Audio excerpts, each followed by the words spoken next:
wassalatu wassalamu ala rasulillah, la hawla wa la quwwata illa billah.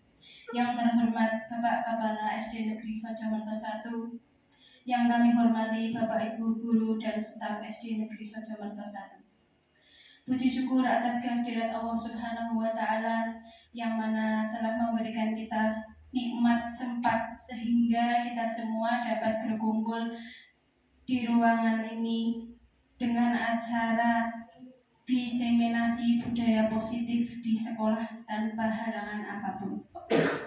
Sholawat serta salam marilah kita haturkan kepada junjungan kita Nabi Agung Nabi Muhammad Sallallahu Alaihi Wasallam. Semoga kita semua mendapat syafaat yaumul qiyamah. Amin Allahumma amin. Langsung saja saya selaku pembawa acara akan menyampaikan susunan acara. Acara yang pertama pembukaan, acara yang kedua sambutan kepala sekolah, acara ketiga penyampaian materi diseminasi oleh Ibu Sucia Dewi, yang keempat acara penutup dan doa. Langsung saja acara kita mulai. Marilah kita buka acara dengan bacaan basmalah bersama-sama. Bismillahirrahmanirrahim. Lanjut dengan acara yang kedua, sambutan kepala SD Negeri Sojamerto 1 kepada Bapak Haji Sapardi SPD, dipersilakan. Bismillahirrahmanirrahim. Assalamualaikum warahmatullahi wabarakatuh. Waalaikumsalam warahmatullahi wabarakatuh. Alhamdulillahirabbil alamin. Wassalatu wassalamu ala asyrofil mursalin wa ala alihi washabbihi ajmain. Asyhadu an la ilaha illallah wa asyhadu anna Muhammadar Rasulullah wa ba'du. Yang saya hormati Ibu Sucia Dewi selaku CGP angkatan 11 ya. Dan Bapak Ibu semuanya, Bapak Ibu guru semuanya, guru SD Sojamerto 1 yang berbahagia. Marilah untuk mengawali kegiatan pada siang hari ini kita selalu memanjatkan bersyukur kepada Allah SWT bahwa kita masih diberi kenikmatan nikmat iman Islam, sehat dan sempat sehingga siang hari ini kita dapat berkumpul di ruang ini dengan selamat, tidak ada hal satu apapun. Yang kedua, salat setelah salam semoga turun kepada junjungan kita Nabi Muhammad SAW. Bapak Ibu yang saya hormati, terutama pada Ibu Sucia Dewi selaku kepala sekolah SD Sojamerto 1 ini, yang pertama kali mengucapkan selamat dan apresiasi kepada Ibu Sucia Dewi selaku calon guru penggerak angkatan 11 dari SD Sojamerto 1 ini, yang dimana pada hari ini akan melaksanakan kegiatan diseminasi budaya positif di SD Sojamerto 1. Untuk itu saya ucapkan selamat dan kepada teman-teman guru semuanya, sekiranya nanti dapat menjadi peserta, dapat mengikuti dengan baik apa yang disampaikan oleh Ibu Sucia Dewi nanti. Selanjutnya kepada teman-teman yang lain, kegiatan yang dilaksanakan ini semoga menjadi motivasi dan menjadi daya tarik untuk di waktu yang akan datang untuk mengikuti jejak dari Ibu Sucia Dewi, di mana kita sudah di SD kita sudah akan ada 2 guru penggerak di SD kita. Yang pertama Pak Yuri, yang nanti yang kedua Bu Sucia Dewi. Nah, apa yang akan disampaikan nanti mungkin bagi teman-teman ada yang masih belum tahu atau belum pernah dilakukan, tapi juga mungkin juga sudah pernah dilakukan oleh semuanya. Yang jelas apa yang menjadi cita-cita atau menjadi kegiatan yang dilaksanakan oleh guru-guru di SD kita semuanya harus mendukung. Itu saja Bapak Ibu dan Bu Mbak Dewi yang dapat saya sampaikan. Sekali lagi selamat untuk melaksanakan kegiatan hari ini. Semoga apa yang diprogramkan di CGP Angkatan 11 ini nanti ke depannya dapat berjalan dengan baik dan berlangsung secara sukses. Kalau mohon maaf, akhiri wassalamualaikum warahmatullahi wabarakatuh. Waalaikumsalam warahmatullahi wabarakatuh. Terima kasih. Acara selanjutnya yaitu penyampaian materi diseminasi budaya positif di sekolah oleh Ibu Sucia Dewi SPD. Kepada Ibu Sucia Dewi SPD.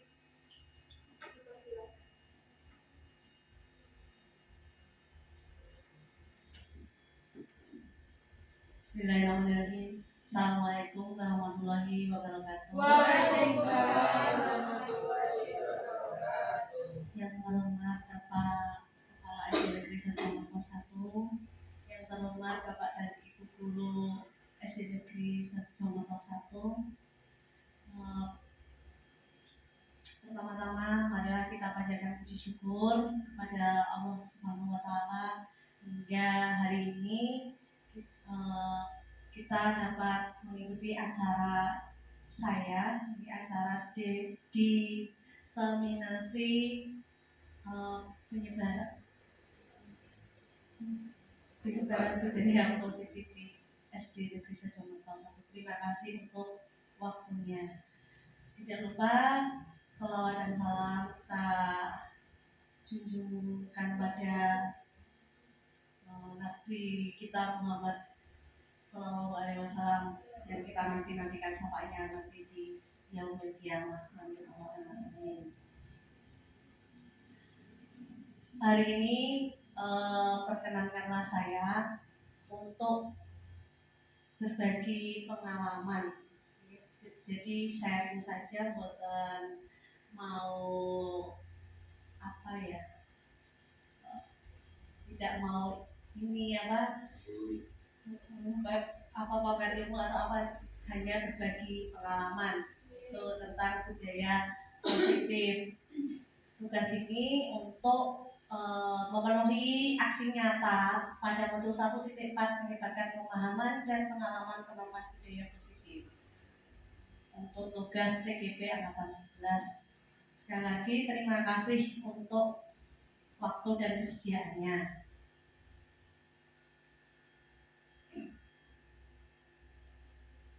Bapak dan Ibu, langsung kita mulai untuk selanjutnya. Apa sih tujuan pendidikan itu?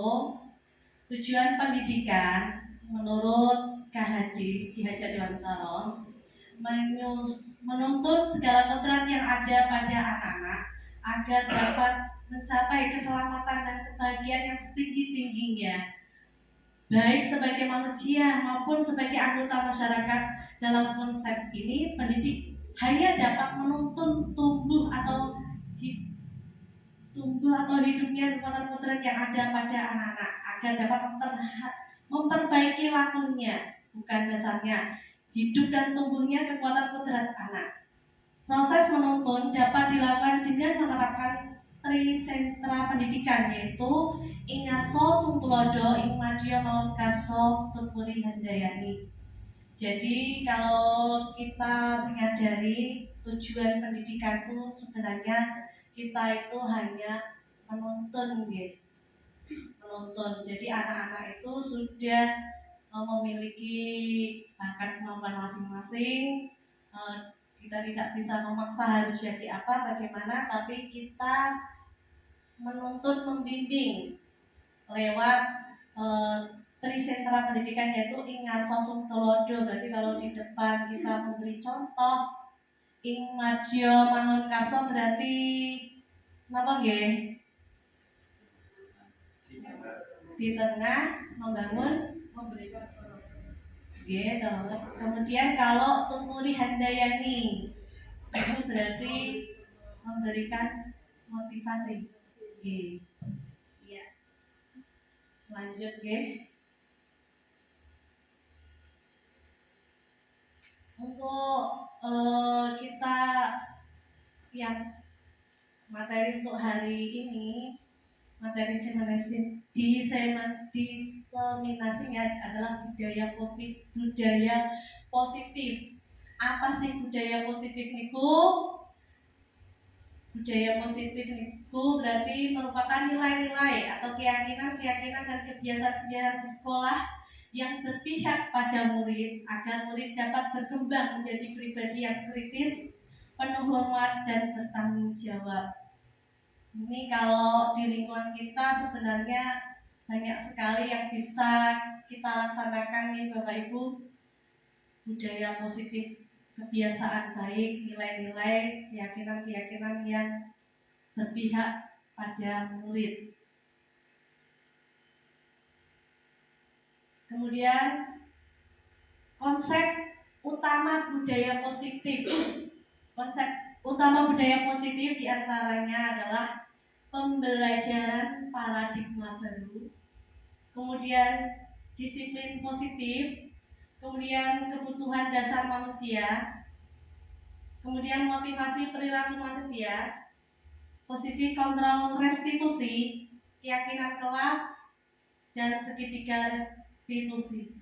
Nah, nanti poin-poin ini akan dijelaskan untuk selanjutnya.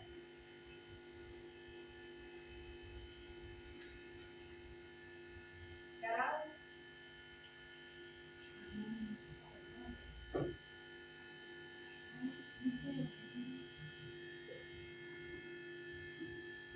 pembelajaran dengan paradigma baru.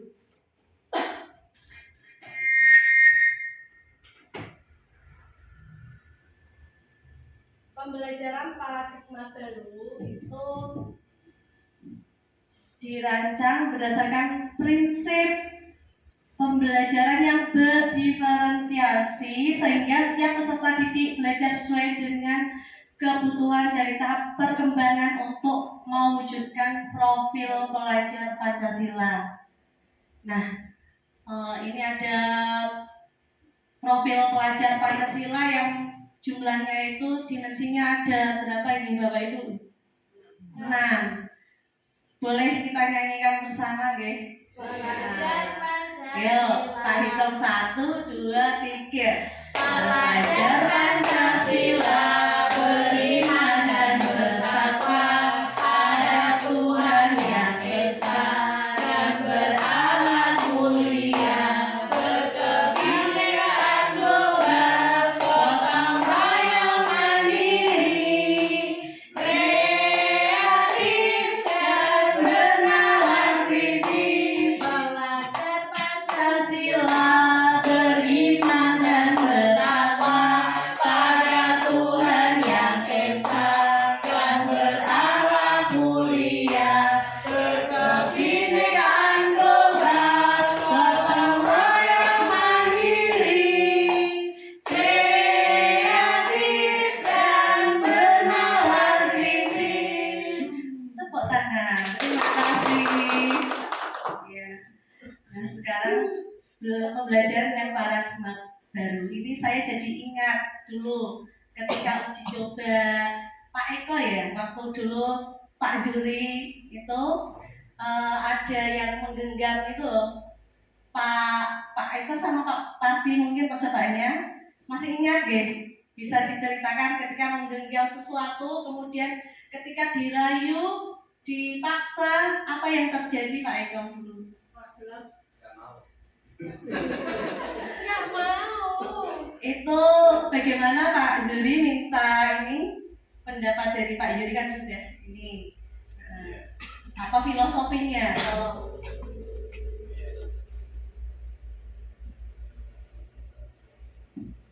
ya baik ya. Berbicara terkait dengan nilai apa namanya keyakinan ya. Keyakinan kan merupakan sebuah nilai yang diyakini. Nah, kalau apa kita meyakini sesuatu hal yang menurut kita itu apa namanya baik ya, kita dirayu atau di apapun pasti kita tidak akan goyah ya, karena nilai yang diyakini seseorang itu tidak bisa digoyahkan oleh rayuan atau hadiah atau apa dari lawan kita ya. Jadi keyakinan itu merupakan nilai yang diyakini masing-masing individu untuk sesuatu hal yang menurut dia sesuatu visi-visinya yang ingin dicapai seperti itu. Oh ya, baik, terima kasih Pak Juri, sangat menggambarkan. Jadi itu semacam kayak dari dalam sendiri ya, keyakinan yang kuat tidak akan goyah. Nah, ini sesuai nanti di pembelajaran dengan hal ini.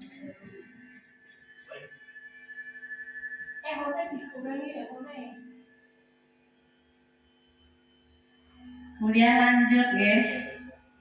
Untuk disiplin positif. Disiplin positif ini cara penerapan disiplin yang mengajarkan anak untuk bertanggung jawab dan menumbuhkan kesadaran diri berdasarkan nilai-nilai kebajikan. Ini arahnya lebih ke arah disiplin diri yang dapat mengontrol diri dalam melakukan segala tindakan. Kemudian dapat membuat murid memahami dan menyadari berdasarkan motivasi internal, bukan akibat paksaan, ujian atau hukuman.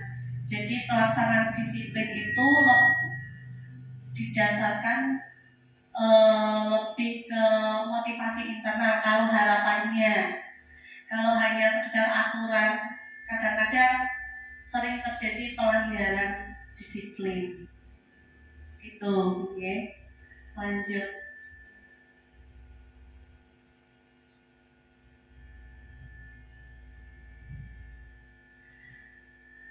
Kemudian kebutuhan dasar manusia. Nah, sebenarnya kebutuhan dasar manusia itu digolongkan menjadi 5.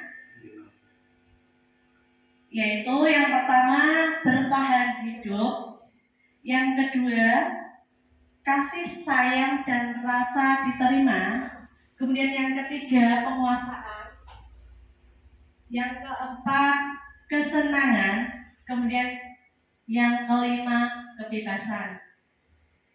Jadi kenapa kita juga harus belajar tentang kebutuhan dasar manusia? Ternyata ini kadang menjadi penyebab masalah.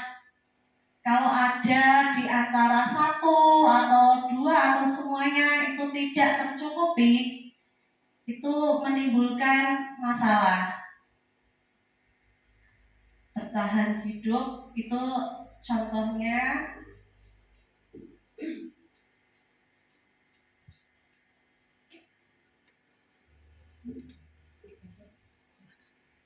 untuk contohnya kebutuhan dasar manusia bertahan hidup. Kira-kira apa ini ya Bu Husna kalau bertahan hidup itu kebutuhan? Contohnya apa?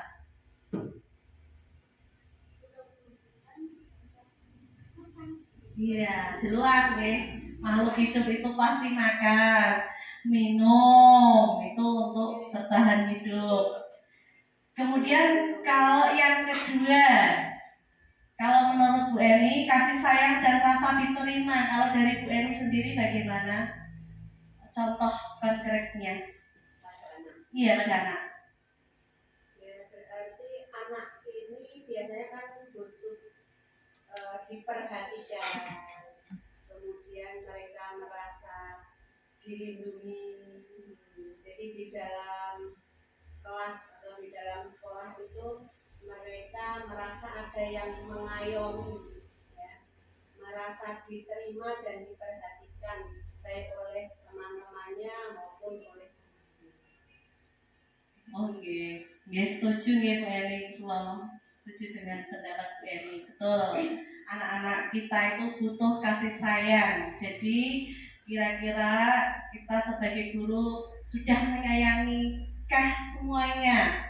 Ya tanpa pilih-pilih, karena semuanya memiliki hak yang sama. Kalau di sekolah mendapat kasih sayang ya dari bapak ibu guru, teman-temannya, supaya pembelajaran di sekolah itu akan terasa lebih nyaman. Misalnya tidak tercukupi kebutuhan kasih sayangnya, itu pasti akan menimbulkan masalah. Lalu sebutan nggih, Bapak Ibu? Iya. Kalau misal bertahan hidup itu juga tidak tercukupi, anak sekolah kelaparan, masalah buatan kira-kira. Masalah nggih. Pak Eko pernah mendapati masalah yang ini bertahan hidup kira-kira anak-anaknya kelapar. Oh ya, mungkin berupa uang saku tidak dikasih orang tua. Itu bikin masalah juga ya Pak Eko ya? Sementara dari rumah belum sarapan, jadi di kelas promo-promo. Kira-kira bisa konsentrasi dengan pelajaran? Tidak bisa. Tidak bisa. Berarti setuju nggih? Kemudian kalau penguasaan yang ketiga, penguasaan itu berarti diakui prestasi dan kemampuannya, didengarkan dan merasa berharga, dihormati, dipercaya, kemudian memberi pengaruh. Kalau saya mau tanya untuk Bu Dani selaku Bu Guru kelas 1, apakah terlihat ada kebutuhan penguasaan di kelas 1? Ada, okay. Anak-anaknya sudah pengen diakui kalau saya itu pintar guru. Oh iya, Saya jujur ya. Iya. Saya pintar, saya sudah bisa ini, sudah bisa itu, seperti itu. Oh iya, terima kasih Bu Dani. Kemudian yang keempat, kebutuhan kesenangan. Kalau menurut Bu Vina, kebutuhan kesenangan itu berarti apa? Kalau versinya Bu Vina? Versi saya sendiri atau Iya. kesenangan ya, jadi saya bisa menikmati waktu senggang saya dengan baik. Kalau Bermain. Iya. Iya. Gurunya, kalau anak-anaknya. Kalau anak-anaknya mungkin diberi waktu istirahat sesuai dengan jamnya dan atau mungkin ditambah pada waktu belajar sambil bermain, karena kodratnya anak-anak itu memang bermain. Jadi memang masuk akal ya, kenapa kok ada waktu istirahat ya untuk kesenangannya, biar tidak jenuh, tidak bosan. Kalau seharian belajar terus dari jam 7 sampai jam 1, hak kesenangannya tidak diberikan, nanti juga akan timbul masalah ya. Kemudian yang kelima, kebebasan. Kebebasan berarti contohnya itu berarti mandiri, memiliki pilihan, tidak dikekang, dan suka mencoba-coba. Nah, selanjutnya motivasi perilaku manusia. Apa itu motivasi? Motivasi itu merupakan dorongan yang timbul pada diri seseorang secara sadar atau tidak sadar untuk melakukan suatu tindakan dengan tujuan tertentu. Jadi kalau kita lihat ya, di lingkungan sekolah kita, semua tindakan itu ada motivasinya masing-masing. Yang pertama itu menghindari ketidaknyamanan dan hukuman. Ini ditandai dengan peserta didik melakukan disiplin diri karena ia takut dihukum. Karena adanya hukuman, takut adanya hukuman, jadi peserta didik itu patuh pada aturan. Ini masuk dalam motivasi ekstrinsik. Motivasinya dari luar. Ya, karena bukan dari diri sendiri. Kemudian yang kedua, mendapatkan imbalan atau penghargaan. Ada tindakan seorang anak itu melakukan tindakan itu karena adanya keinginan pengen dapat hadiah, pengen dapat penghargaan. Ya, ini dicontohkan dengan peserta didik melakukan disiplin diri karena ingin mendapatkan imbalan.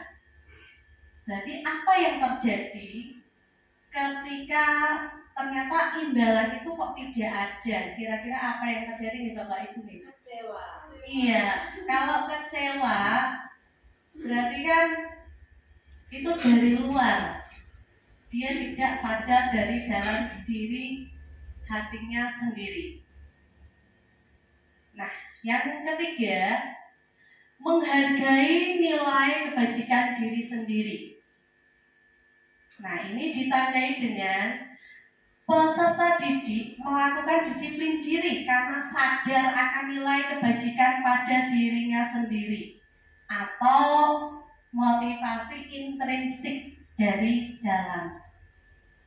Oke, saya mau minta pendapat dari Pak Zuri.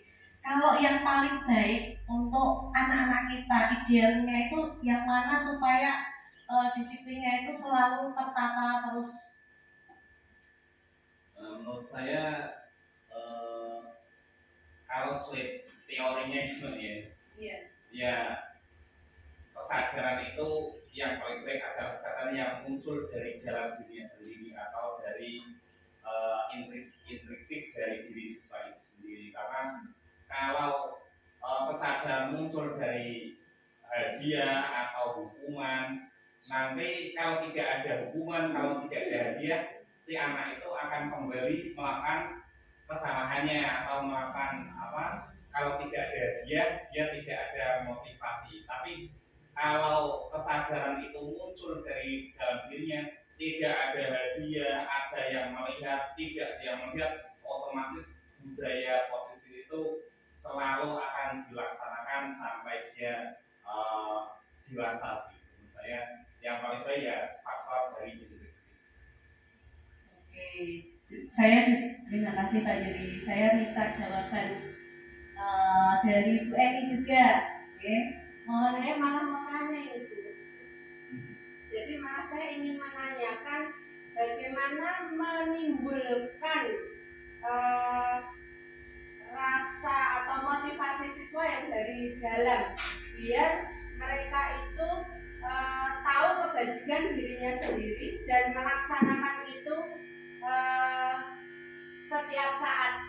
Nah ini saya tanyakan pada Bu Dewi juga Pak Yuri karena terus terang saya masih merasa kesulitan untuk memberikan mengarahkan siswa agar mereka punya motivasi intrinsik untuk selalu berbudaya positif ini. Begitu. Oh, ya malah tanya. Iya, saya malah Ya. tanya ini karena saya Kalau belum tahu. begitu saya coba jawab menurut saya nih. itu memang jadi PR yang berat. Ya. Bagaimana memunculkan motivasi intrinsik ini ya? Bagaimana memunculkan motivasi intrinsik pada diri anak? Iya. Begitu. Kalau menurut saya berarti kita harus memberikan atau ngomongin hal-hal baik ini pada anak.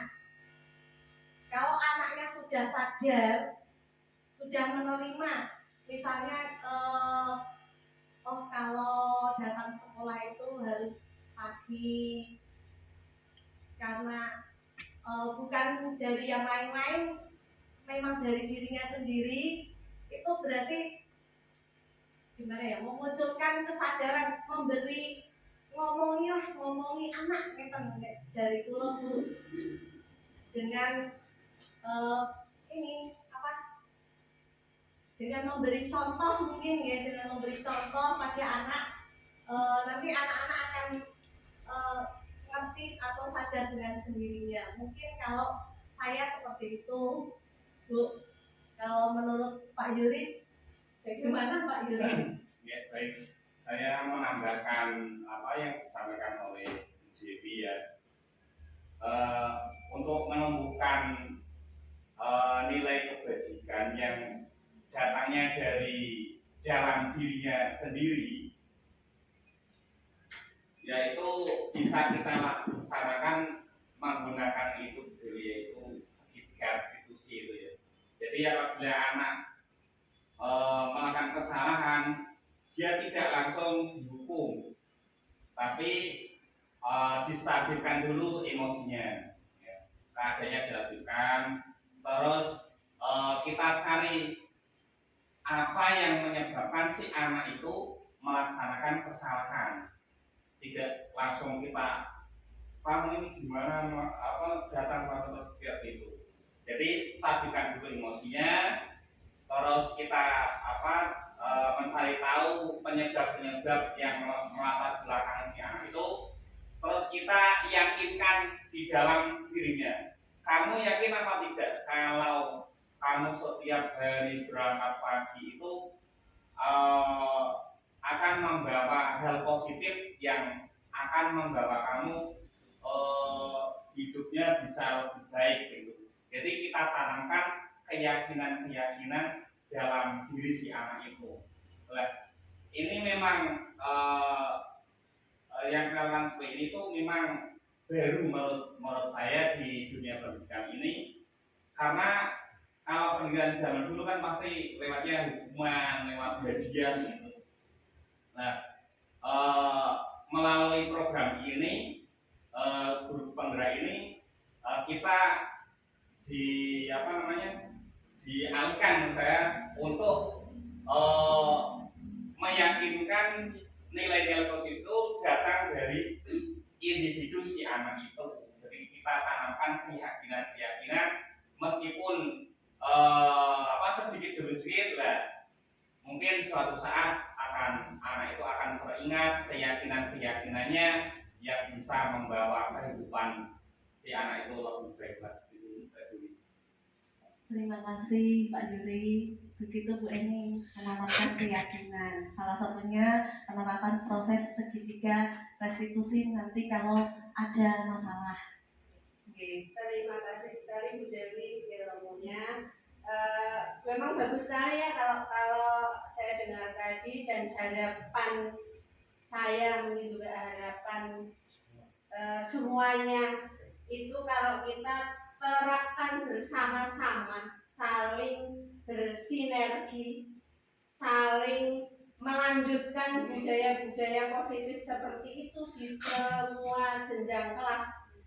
Insya Allah tujuan atau visi dari sekolah kita nanti juga akan terwujud. Harapannya jadi ada sinergi dari satu kelas dengan yang lainnya, antar gurunya, jadi nanti bisa benar-benar budaya positif itu tidak hanya sekedar wacana, tapi memang benar-benar bisa kita terapkan pada peserta didik kita.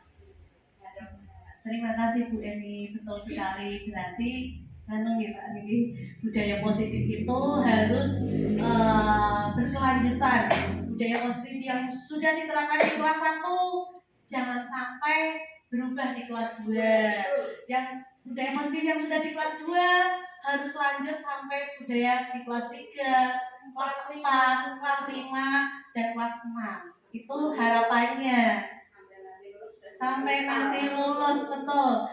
Kalau melihat teori seperti itu, kayaknya muridnya indah-indah sekali, ya Bapak Ibu. Kalau ada apa nggak usah dihukum, tapi kadang kita tidak tahu. Makanya sekarang harus sinergi. Kita terapkan, nanti kalau yang bisa kita terapkan, kita terapkan. Terima kasih atas masukannya Bapak dan Ibu. Kemudian 5 materi selanjutnya itu 5 posisi kontrol guru dan orang tua. Sebenarnya kita itu berada di posisi mana sih Bapak Ibu dalam menghadapi anak-anak ini? Apakah kita itu berada di posisi penghukum, kemudian pembuat rasa bersalah, sebagai teman atau pemantau, dan yang paling bijak lagi sebagai manajer. Nanti kita ingat-ingat kembali, kita pernah nggak, kalau penghukum bagaimana Bapak Ibu? Apakah pernah dilakukan sama siswa? Guru menghukum? Iya. Kalau pernah pasti pernah. Iya, kalau pernah pasti pernah. Tapi sebenarnya apakah itu baik atau tidak? Ya? Nanti kita bahas. Kemudian membuat rasa bersalah sebagai teman, pemantau, manajer. Contoh penerapan 5 posisi kontrol untuk penghukum. Ini contohnya. Karena kamu main HP saja, silakan berdiri di depan kelas. Apalagi ada yang berdiri di depan kelas dengan mengangkat satu kaki. Itu sekarang sudah tidak diperbolehkan nih, seperti itu. Bisa-bisanya kamu tidur ketika ibu menjelaskan, silakan keluar kelas. Itu enggak bagus kalau seperti itu. Sekarang di SD kita enggak ada kayaknya, sudah enggak ada. Kalau guru zaman dulu mungkin saya pernah dihukum juga nih. Lari-lari keliling lapangan padahal pelajarannya buat olahraga. Kemudian yang kedua, membuat rasa bersalah. Itu contohnya, berapa kali ibu harus mengingatkan kamu, ibu kecewa dengan kamu. Mau jadi apa kamu di masa depan nanti ketika belajar kamu malah tidur. Nih, membuat rasa bersalah pada anak. Kalau sebagai teman, itu contohnya, ayolah jangan ribut, buat ibu bangga kali ini, buat ibu bangga kali ini aja ya ributnya. Jadi ngomongnya itu nadanya santai, seakan-akan kayak anak didik kita itu dianggap sebagai teman, bahasanya lebih santai. Jadi anak-anaknya mungkin terasa lebih akrab gitu nggih. Kalau di penghukum kan biasanya anak-anak cenderung merasa bagaimana? Takut ya. Membuat rasa bersalah malah, kalau membuat rasa bersalah kalau langsung didakwa gampangannya anak-anak malah kalau ditanya nanti malah diem saja karena ini membuat rasa bersalah. Kalau sebagai teman lebih santai. Ya udah gak apa-apa kamu tidur pembelajaran saat ini, pertemuan minggu depan jangan lagi ya. Itu. Kemudian kalau sebagai pemantau, kamu sudah tidak menaati kontrak belajar di kelas. Masih ingat kan konsekuensinya apa? Coba ingat kembali kontrak belajar kita dan konsekuensinya. Itu kalau sebagai pemantau. Kemudian kalau manajer, apakah kamu tahu kesalahan kamu? Kemudian kira-kira bagaimana kamu memperbaiki kesalahan kamu ini? Kalau menurut versi bahasa saya, kalau manajer itu lebih bijaksana dalam menghadapi murid-murid yang melakukan sebuah kesalahan atau apa, ya? Nah ini kita ingat kembali, kita tuh sudah menerapkan yang paling bijak atau belum? Apakah masih penghukum ataukah sebagai teman? Yang jelas kalau saya sendiri itu semua sudah pernah saya lakukan. Tapi kalau sekarang saya mencoba akan ke yang lebih baik. Berarti saya memilih kalau bisa sebagai manajer dalam menghadapi anak didik yang melakukan kesalahan. Nggih, Bapak Ibu, posisi 5 posisi kontrol tadi napa mawon nggih? Napa mawon mau? Nah, penghukum, membuat rasa bersalah sebagai teman, pemantau, kemudian manajer. Oke, paling nggak ingat lagi.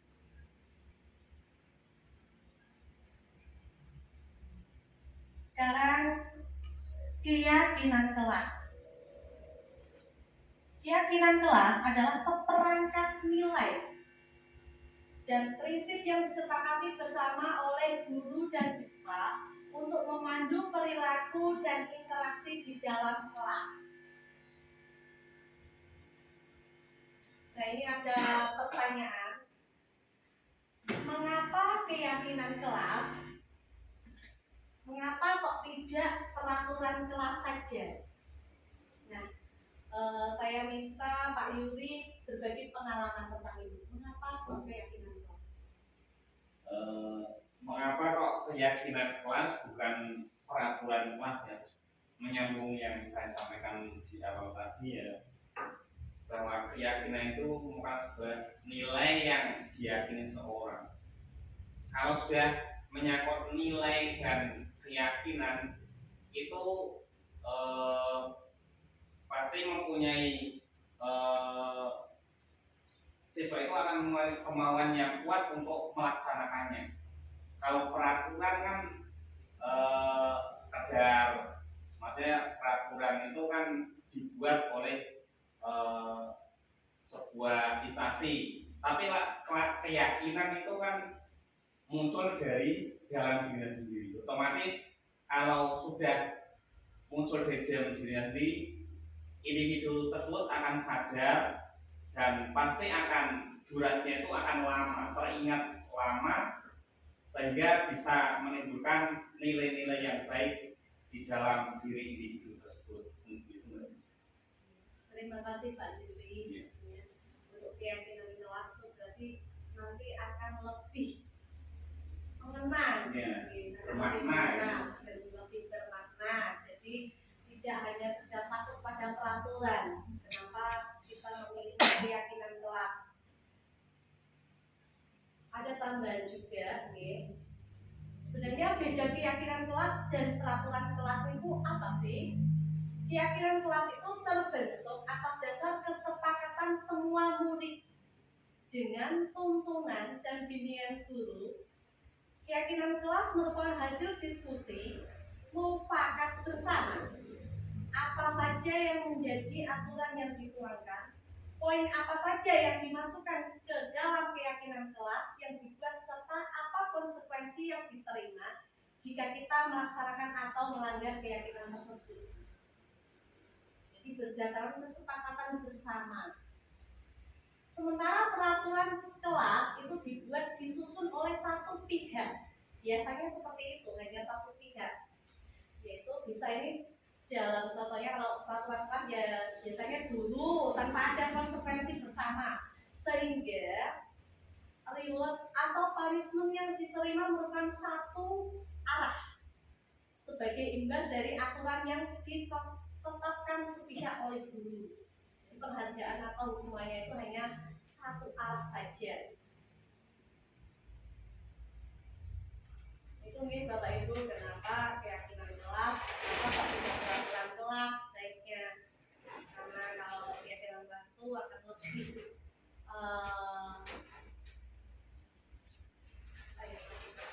lebih bermakna. Sekarang kita masuk ke segitiga restitusi. Untuk segitiga restitusi itu adalah suatu proses. Restitusi sendiri adalah proses menciptakan kondisi bagi murid untuk memperbaiki kesalahan mereka, sehingga mereka bisa kembali pada kelompok mereka dengan karakter yang lebih kuat. Ini salah satu cara penanganan pada anak yang melakukan suatu kesalahan. Restitusi juga merupakan proses kolaboratif yang mengajarkan murid untuk mencari solusi untuk masalah mereka dan membantu murid berpikir tentang orang seperti apa yang mereka ingin menjadi atau tujuan mulia, dan bagaimana mereka harus memperlakukan orang lain. Ini dari kutipan dari Bosen 2004.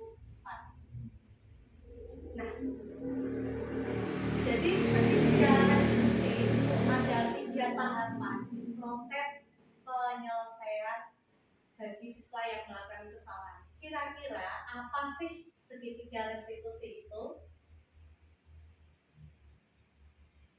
Segitiga segitiga restitusi terdiri dari 3 tahapan. Yang pertama, menstabilkan identitas. Kemudian yang kedua, validasi kebutuhan. Yang ketiga, menanyakan keyakinan. Pada tahapan menstabilkan identitas itu berarti contohnya setiap orang pernah melakukan kesalahan. Berarti dibuat stabil dulu, ditenangkan dulu, jangan langsung dihakimi. Itu dalam tahapan menstabilkan identitas. Kamu bukan satu-satunya yang pernah melakukan ini.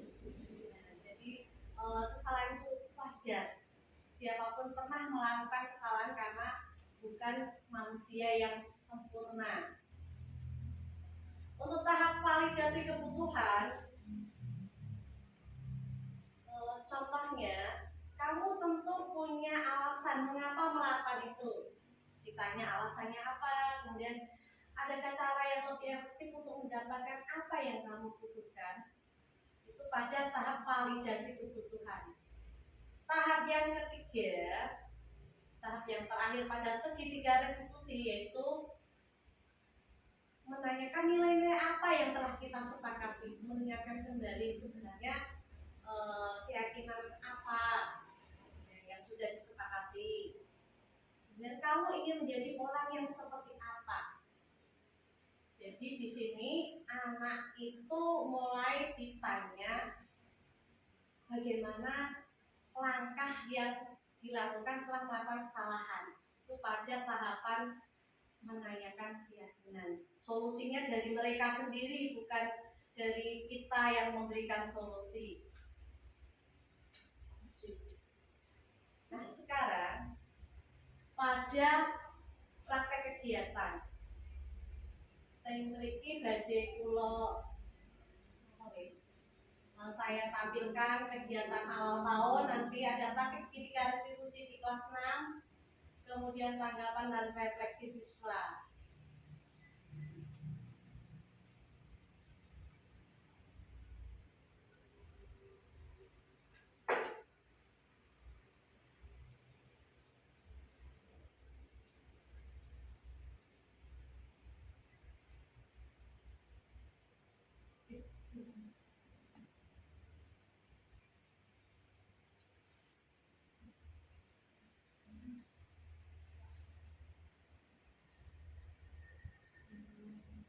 Sinyalnya Pak Kelas 5.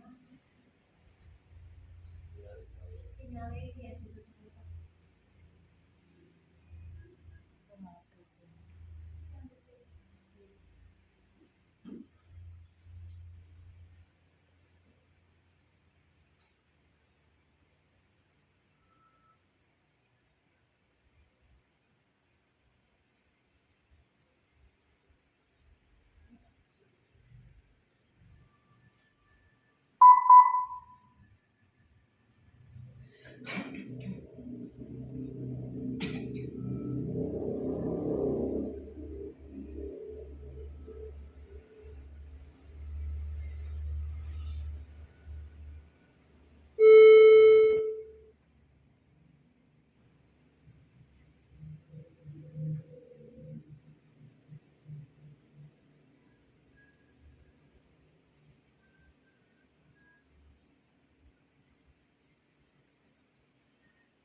Mau masak sambal.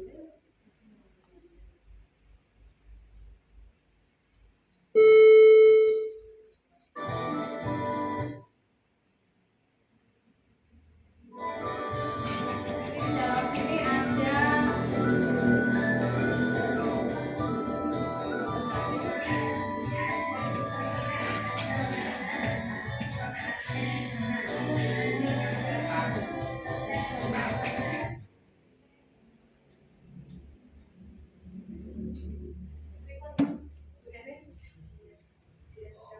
Wifi orang Di yang SCM di Pur ESC.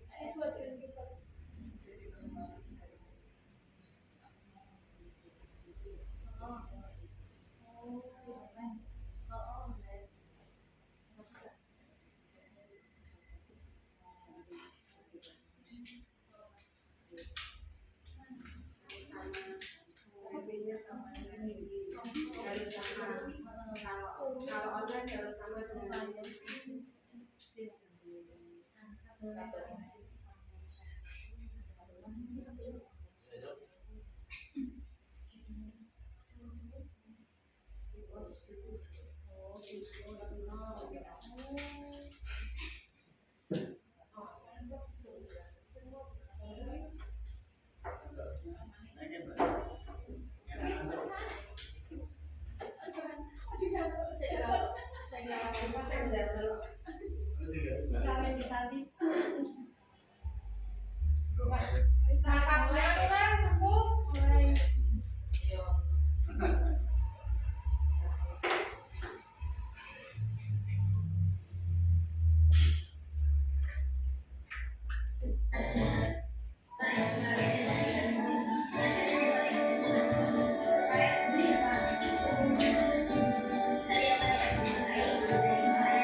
Assalamualaikum warahmatullahi wabarakatuh.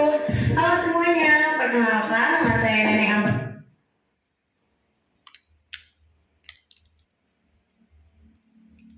Nah, kemudian yang kedua itu praktek segitiga restitusi di kelas 6. Ini permasalahan yang saya ambil di kelas 6 yaitu ada salah satu anak kelas 6 namanya Salis. Dia itu terpilih menjadi peserta lomba FTBI. Ketika ditanya siapa yang mau nulis jawab, itu ngacung, ya kan? Tapi ternyata dalam perjalanan kayak Salis ini merasa enggan. Dia nggak mau belajar bahasa Jawa, kayak ternyata angel, dia mau kayak seperti itu. Nah, kemudian saya tanya dan ini hasilnya.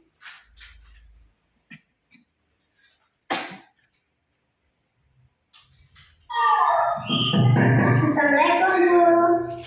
Waalaikumsalam. Sini Salis, silakan duduk. Selamat pagi Salis. Selamat pagi Bu. Salis, Bu Guru ingin bicara denganmu tentang apa yang Bu Guru perhatikan akhir-akhir ini. Kamu tampak muda dan malas untuk mengikuti pelajaran bahasa Jawa. Sebenarnya apa yang terjadi? Apakah Guru boleh tahu? Ya Bu, saya akhir-akhir ini memang sering marah dan bahkan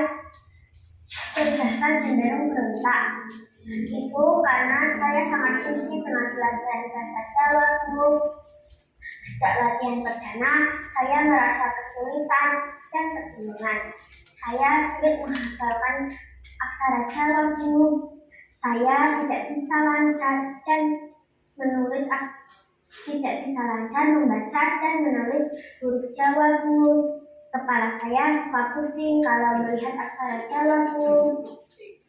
Nah, Salis, guru juga pernah mengalami apa yang pernah kamu rasakan dulu waktu guru di sekolah dasar. Itu seperti itu, tapi guru segera menyadari kesalahan guru dan segera memperbaiki diri. Karena sebetulnya belajar bahasa Jawa itu adalah hal yang utama karena bahasa aksara Jawa itu kan peninggalan bersejarah yang harus kita lestarikan. Saya pusing dan bingung. Itulah yang mengakibatkan saya menjadi benci dan malas mengikuti pelajaran bahasa Jawa, ditambah dengan gaya penyampaian saat latihan perdana yang membuat saya bosan dan semakin bingung. Saya sangat benci dengan bahasa Jawa, Bu. Oh, begitu. Ibu paham apa yang kamu alami, Salis, tapi perlu diingat waktu pertemuan di awal, Salis kan sudah bersedia, ya kan, mengikuti lomba FPTI untuk lomba membaca dan menulis aksara Jawa, ya kan? Nah, lombanya itu sebentar lagi loh, Salis, ya, tinggal selangkah lagi. Kamu harus berusaha untuk mencintai bahasa Jawa supaya nanti hasilnya bisa sesuai dengan harapan yang kita inginkan. Terima kasih Bu Dewi. Saya akan berubah lebih mencintai pelajaran bahasa Jawa dengan belajar demi kesuksesanku di masa depan. Iya, bagus. Guru menghargai semangatmu. Nanti guru juga akan mencoba dengan berbagai model variasi latihan supaya kamu cepat memahami aksara Jawa. Oke? Oke. Demikian prosesnya. Kemudian yang terakhir, tanggapan. Assalamualaikum warahmatullahi wabarakatuh. Perkenalkan, nama saya Salisan Yasa atau biasa disapa Salis. Saya bersyukur dan sangat senang karena saya sudah bisa menyelesaikan masalah yang ada pada diri saya sendiri. Yakni yang semula tidak mau menjadi peserta lomba menulis dan membaca aksara Jawa. Namun ini setelah berdiskusi dan menemukan pilihan tepat bagi saya lebih semangat dan siap belajar aksara Jawa demi masa depan saya yang lebih baik. Terima kasih Bu Dewi atas bimbingan dan motivasinya. Wassalamualaikum warahmatullahi wabarakatuh. Assalamualaikum warahmatullahi wabarakatuh. Demikian Bapak Ibu untuk tanggapan siswanya.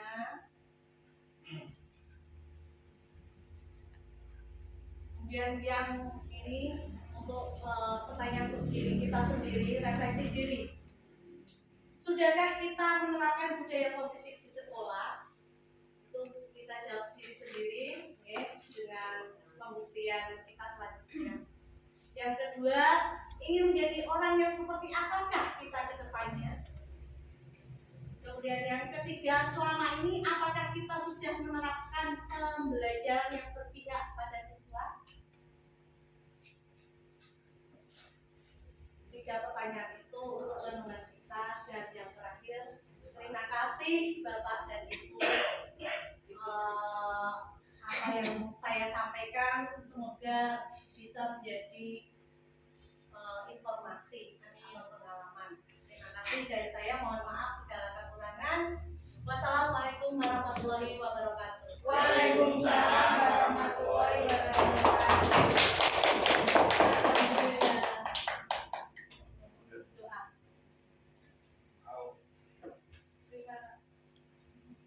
Terima kasih kepada Ibu Sucia Dewi. Semoga apa yang disampaikan bisa bermanfaat untuk kita semua. Acara selanjutnya yaitu doa akan disampaikan oleh Bapak Juli. Kepada Bapak Juli. Ya, terima kasih. Mari kita berdoa di sebuah majelis ini, ya. Mudah-mudahan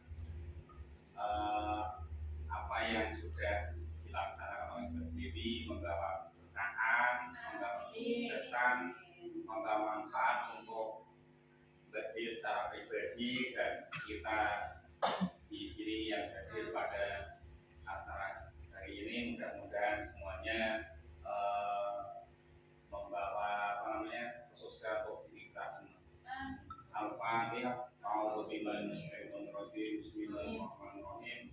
Alhamdulillahirabbil alamin. Arrahmanir rahim. Iyyaka na'budu wa iyyaka nasta'in. Shiratal ladzina an'amta 'alaihim. Bismillahirrahmanirrahim. Alhamdulillahirabbil alamin. Hamdan syakirin, hamdan na'imin, hamdan mu'afin, hamdan mu'afin. Ya Rabbana lakal hamdu kama yanbaghi li jalali